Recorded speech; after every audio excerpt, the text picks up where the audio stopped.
I'm warning you right now, don't move to Lethbridge until you've watched this entire video. If you're thinking about making Lethbridge your new home, before you hit the highway, there's 5 crucial things that you need to know.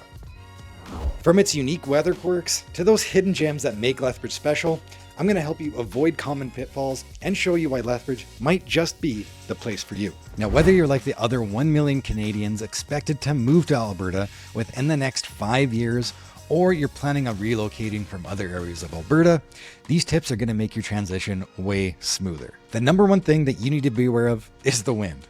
It's no secret, and I'm sure that you've heard that Lethbridge's nickname is the Windy City. And yes, it's true, we do get winds here upwards of 100 kilometers per hour, but thankfully it doesn't happen that often, but you are guaranteed to experience it. Hands down, I'm just letting you know. Most of these winds do occur in the fall and the spring. However, the summers are usually pretty calm, hot, and dry. Also, be sure to note that our winters are very mild because of this wind.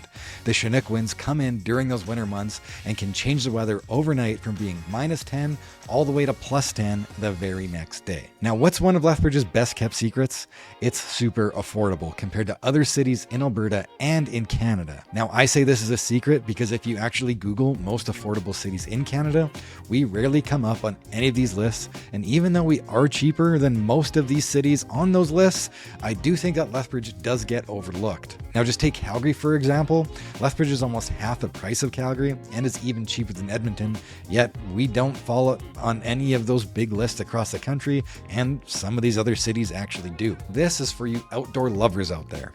Lethbridge itself has more park space per capita and is full of hiking and biking trails all throughout the city. The biggest stretch of these trails goes right through the city in the coulees, and of course the Old Man River runs through the coulees as well, where you can float down the river on a hot summer day like I did this year, and if you're brave enough, you can even jump off the high level bridge, which I wasn't brave enough to do, but my little cousin actually, she jumped off it. I just watched her and filmed her. However, just an hour and a half away is Waterton Lakes National Park, where you can fill your boots with as much hiking as you can handle. There's Crow's Nest Pass for more hiking, quadding, snowmobiling, you name it. And there's even Reading on Stone, which is full of some of the most craziest, insane, Instagrammable hoodoos that you have ever seen. Before I get into this next tip, if you've already decided to move to Lethbridge, down below is a link to sign up for auto email listings. Basically, how this works is you type in your desired criteria, and I will personally set you up to receive every single listing that's currently available within your criteria, and every email after that will be any new listing that hits the market so that you never miss one. Now, let's get back to the video. Now, this is an insider tip that you're not going to learn anywhere else, which is that it really doesn't matter which area of town you live in. I know this is controversial, but it really doesn't. This is probably one of my number one questions that I get asked, and honestly, it doesn't matter, so let me explain. Lethbridge is very spread out.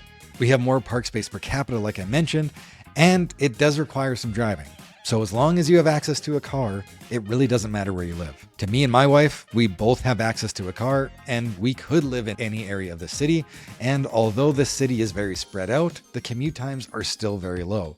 So the max you're going to be driving is about 20 minutes to get from one end of town all the way to the other, with your average commute time being less than 8 minutes. Now, of course, if you don't have access to a vehicle, or being walking distance to work is going to be very important to you, the area you choose might be a little bit more important. So my advice is to find the home that you love, and if you're already coming from a bigger city, the commute here in Lethbridge is going to feel like absolutely nothing. Lethbridge might be growing, but it still feels like a tight-knit community. I always say that Lethbridge feels like a big town and a small city. You'll find a welcoming atmosphere and plenty of local events to get involved in. Whether it's the Lethbridge Farmers Market, attending sporting events like the Lethbridge Hurricanes, or visiting rodeos like at Whoop Up Days. And believe me, when you go to these events, you are definitely going to run into someone that you know, which is always super cool to live in a place that provides that sense of community. Now, if you guys like this video and found it helpful, if you have any other questions about Lethbridge, please leave a comment down below. And if you guys want to see more videos like this or learn more about Lethbridge, there's a whole playlist right here.